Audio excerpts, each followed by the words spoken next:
नमस्कार दोस्तों, स्वागत है आपका फिर से अपने YouTube चैनल यूनिक स्टडी पर। आज हम संस्कृत के विषय में जो चर्चा करते चले आ रहे हैं, आज का हमारा वीडियो आज अनुवाद बनाना सीखें, आज इस टॉपिक पर रहेगा। और मेरी वीडियो मैं आपको बता रहा हूँ आज, उससे पहले आज हमारी वीडियो को मैंने देखा काफ़ी सब्सक्राइब नहीं बढ़ रहे, ना लाइक आ रहे, तो आपसे मेरा अनुरोध है हमारा सपोर्ट करें और हमारी वीडियो अच्छी लगे तो उसका कमेंट में करके मैं बताएं। और आज हम सीख रहे हैं अनुवाद बनाना सीखें, उसके मैं आपको आज समझाना चाहता हूँ कि आज अनुवादों की सबसे सूक्ष्म पद्धति और सबसे आसान तरीका। जैसा कि मेरी पुरानी वीडियो में आपने देखा होगा, तो मैं बार बार आपसे यही कहता चला रहा हूँ, अनुवाद बनाने से पहले कुछ नियम होते हैं। तो नियम तो काफ़ी सारे हैं, पर शुरुआती जो प्रारंभिक जो नियम है वो सबसे पहला नियम यही है कि कर्ता जिस पुरुष तथा वचन का होता है, मेरे साथ साथ देखते जाएं, कर्ता जिस पुरुष तथा वचन का होता है, क्रिया भी उसी पुरुष तथा उसी वचन की होगी। यानी कर्ता के जो तीन वचन हैं और तीन पुरुष हैं, प्रथम पुरुष, मध्यम पुरुष, उत्तम पुरुष, और एक वचन, द्विवचन, बहुवचन। अगर कर्ता हमारा प्रथम पुरुष का एक वचन होता है तो उसके साथ सदैव जो क्रिया प्रयोग होगी वो प्रथम पुरुष के एक वचन की ही होगी। जिस प्रकार से अगर मध्यम पुरुष का कोई कर्ता आ जाता है और वो द्विवचन में है तो वहाँ पे मध्यम पुरुष के द्विवचन की ही क्रिया लगेगी। यहाँ आप समझें। नियम दूसरा है, कर्म में द्वितीय विभक्ति का प्रयोग होता है।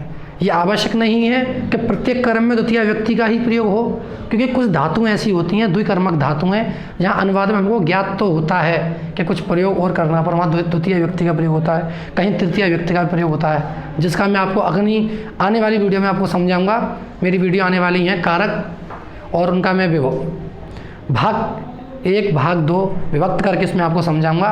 तो कर्म में द्वितीय व्यक्ति का प्रयोग होता है। जैसा कि मैंने आपको अपनी पिछली वीडियो में आपको समझाया था कि कर्ता ने कर्म को करण से के द्वारा इस प्रकार से जो कारक चिन्ह होते हैं, तो प्रथम व्यक्ति कर्ता और द्वितीय व्यक्ति कर्म का बोध कराती है। तो यहाँ द्वितीय व्यक्ति में कर्म का बोध होता है, इसलिए कर्म में द्वितीय व्यक्ति का प्रयोग किया जाता है।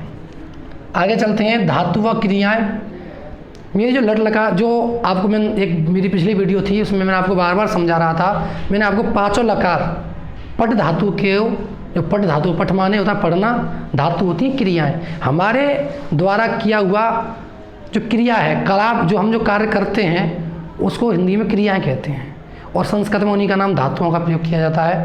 तो जो धातु है पट धातु, उसका प्रयोग मैंने आपको पांचों लकारों में समझाया था। लट लकार, लोट लकार, लंग लकार, विधिलिंग लकार और लिट लकार। तो आज मैं जो चर्चा कर रहा हूँ वो लट लकार के वर्तमान काल में। लट लकार के वर्तमान काल में ये कुछ धातुएं मैंने यहाँ लिखी हुई हैं, भू, गम, हस, लिख और पट। भू माने होता है होना, गम माने होता है जाना, जिसके रूप चलते हैं गच्छति, गच्छथ, गच्छन्ति, पट धातु की तरह। यहाँ लिखा है ये सभी धातु रूप पट की तरह ही चलेंगे। किसमें? लट लकार वर्तमान काल में। यानी कि मेरी पिछली जो वीडियो थी उसमें आपको मैंने समझाया था कि लट लकार में पट धातु का प्रयोग कैसे आपको करना है। तो वहाँ आपको उसी प्रकार से या इन धातुओं का प्रयोग वहाँ पर करना है। हस माने होता है हंसना, जिसके रूप चलते हैं हस्ती, हसतः, हसंती, हससी, हसत, हसत, हसानी, हसा, हसामह। और लिख धातु है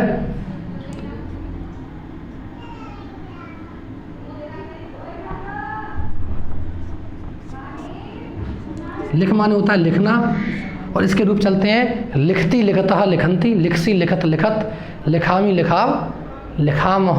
और पठ माने पढ़ना, इसके तो आपको पहले से ही पता है क्या चलते हैं, पठती, पठत, पठंती, पठसी, पठत, पठत, पठामी, पठाव, पठाम, इसका अर्थ होता है पढ़ना। ये सभी हमारी धातुओं और क्रियाएं हैं। कोई कार्य होता है, वहाँ क्या हो रहा है, कोई आपसे पूछता है वहाँ क्या हो रहा है, तो वहाँ पर आप क्या प्रयोग करेंगे। तो भू माने होना, तो वहाँ पर ऐसे शब्दों में वहाँ क्या हो रहा है, तो ऐसे शब्दों में हो रहा का बोध का हो, तो वहाँ होना का प्रयोग होता है भवती, भू धातु का। जाना, वह जाता है, तो सह गच्छति, वो हंसता है, स हंसती, और वह लिखता है, सह लिखती, वह पढ़ता है, सह पढ़ती। ये सभी धातु रूप पट धातु की तरह लट लकार के वर्तमान काल में प्रयुक्त होंगे। अच्छा, उसके साथ साथ मैंने आपको ये बताया था, एक चू लिखा हुआ कर्ता। अभी तो मैं आपको धातु क्रियाएं बता रहा था, तो कर्ता कौन है? मैं अनुवाद बनाने की जो प्रक्रिया है आपको भागों में समझा रहा हूँ ताकि आपकी समझने में सुगमता हो, क्योंकि अनुवाद ही एक ऐसा विषय है जो व्यक्ति की समझ में आसानी से नहीं आता। तो अनुवादों के बारे में आपको सबसे पहले प्रथम पुरुष समझने का प्रयास करें, क्योंकि कर्ता जो है 3 पुरुषों में प्रयुक्त किया जाता है, प्रथम पुरुष, मध्यम पुरुष और उत्तम पुरुष। तो यहाँ मैं प्रथम पुरुष की बात कर रहा हूँ। मध्यम पुरुष का आपको मैंने अपनी पिछली वीडियो में बता चुका हूँ कि त्वम, युवाम, यूयम।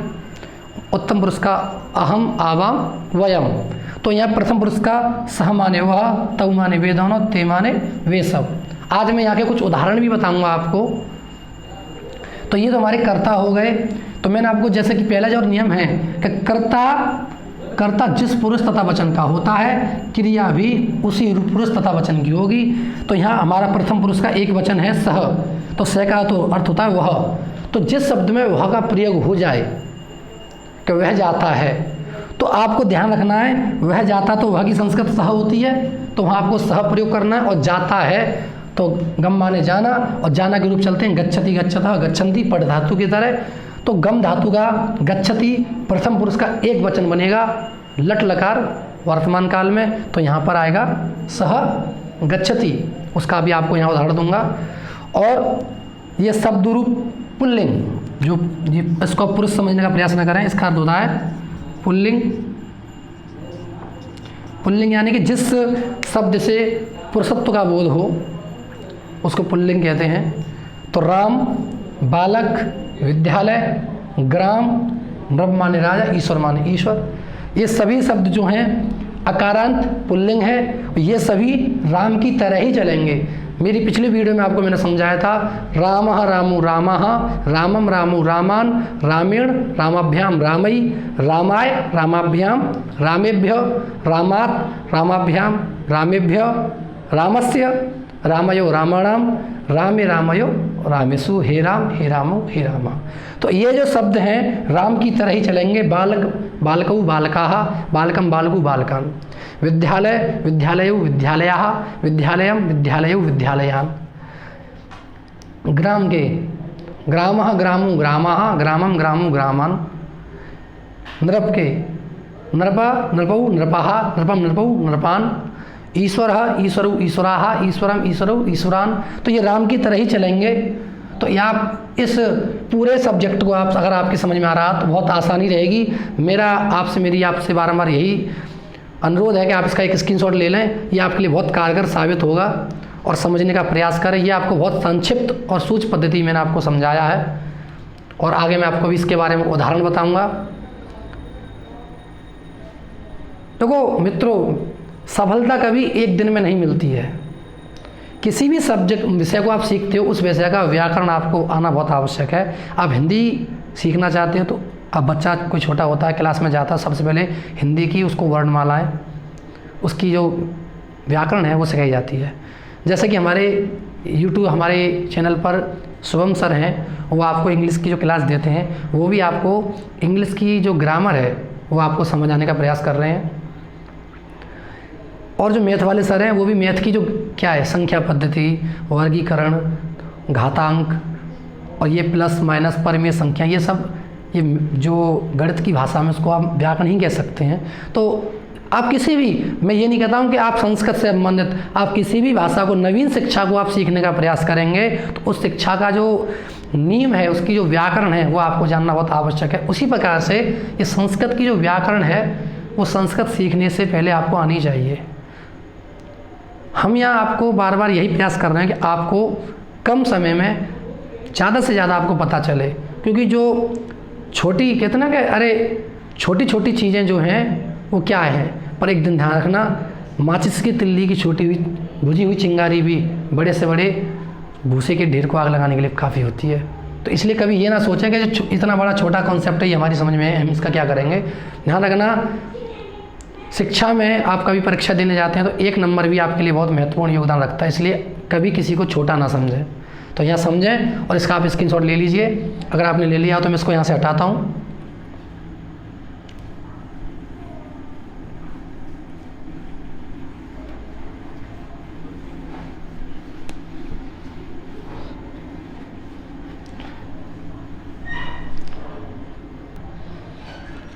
तो अब हम चलते हैं उदाहरणों की तरफ। अभी जो मैंने आपको समझाया था उसका 1-2 उदाहरण ले लीजिएगा।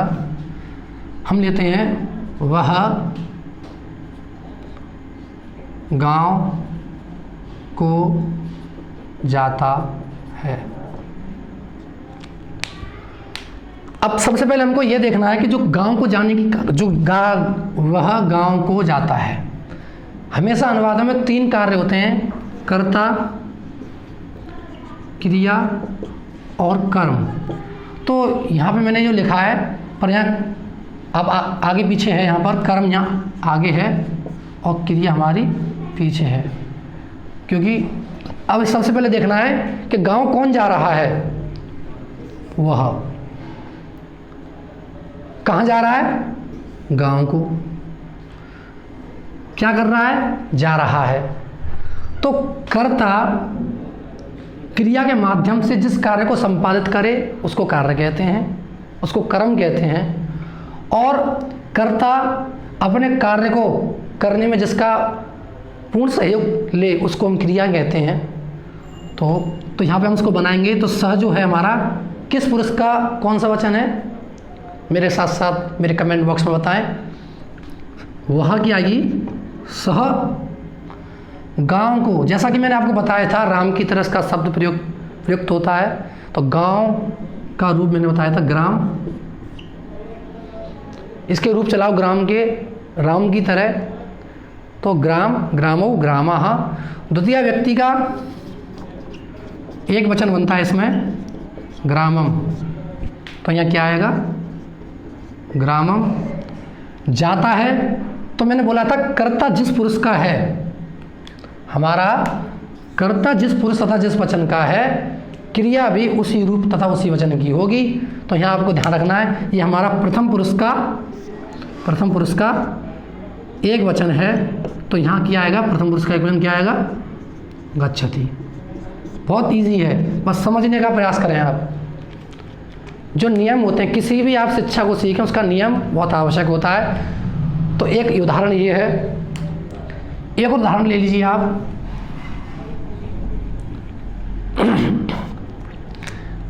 मैंने बताया था, आपको बार बार बताता आ रहा हूँ कि कर्ताओं में जो वह, वे दोनों, वे सब, ये तो कर्ता हैं। कभी कभी ऐसा होता है किसी का नाम, पर्टिकुलर नाम आ जाता है, जैसे कि आप यहाँ ले लें कि राम विद्यालय जाता है। दूसरा ले लें, नृप हंसता, नृप राजा हंसता है। देखो आपको यहाँ सीखने को बहुत मिलेगा। अभी मैं आपको बहुत प्रारंभिक तरीके से आपको अनुवाद बनाना सिखा रहा हूँ। आप जुड़े रहें मेरी वीडियो के साथ। मेरा मानना अगर आप मेरी वीडियो से जुड़े रहेंगे तो आप एक निबंध की हिंदी करना सीख जाएंगे, ये मेरा विश्वास है। और आप लोगों की लगन और मेहनत पर मुझे पूरा विश्वास है। आप मेरे साथ मेहनत करेंगे तो आप एक दिन बिल्कुल ये मुकाम हासिल कर लेंगे। तो यहाँ समझने का प्रयास करें। राम का होता है रामम, क्योंकि राम इसलिए आया क्योंकि प्रथमा विभक्ति का एक वचन है। तो कर्ता हमारा प्रथमा राम विद्यालय जाता है, तो जाने वाला कौन है? एक व्यक्ति है, तो राम। तो प्रथमा विभक्ति का एक वचन होगा रामः। कहाँ जाता है वो? विद्यालय को। तो विद्यालय को जा रहा है, तो यहाँ क्या आएगा? विद्यालय के रूप चलाएंगे राम की तरह। तो द्वितीय व्यक्ति बनता है विद्यालयम, क्योंकि मैंने अपने नियम में समझाया था कर्म में सदैव द्वितीय व्यक्ति का प्रयोग होता है। तो विद्यालय कर्म है उसका, तो यहाँ द्वितीय व्यक्ति का प्रयोग होगा विद्यालय राम की तरह। और जाता है गच्छति। आप ये कहेंगे सर आपने एक पुरुष में ही बताया, एक वचन में बताते आ रहे हो, आप हमको द्विवचन और बहुवचन का प्रयोग करना सिखाएं। इसको भी देख लें एक बार। तो यहाँ बनता है नृपः हसति। एक और देख लें अनुवाद, वे दोनों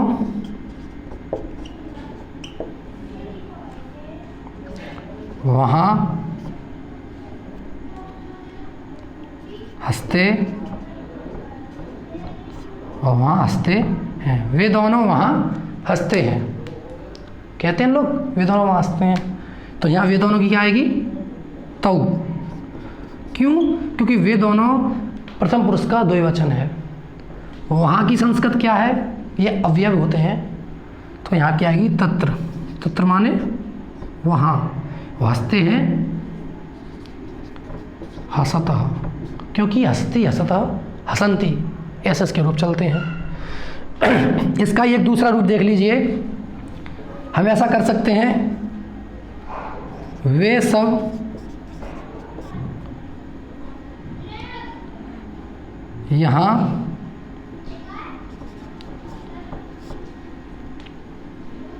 लिखते हैं, ऐसा कर लीजिए आप। तो यहाँ हम देखेंगे वे सब की संस्कृत क्या होती है?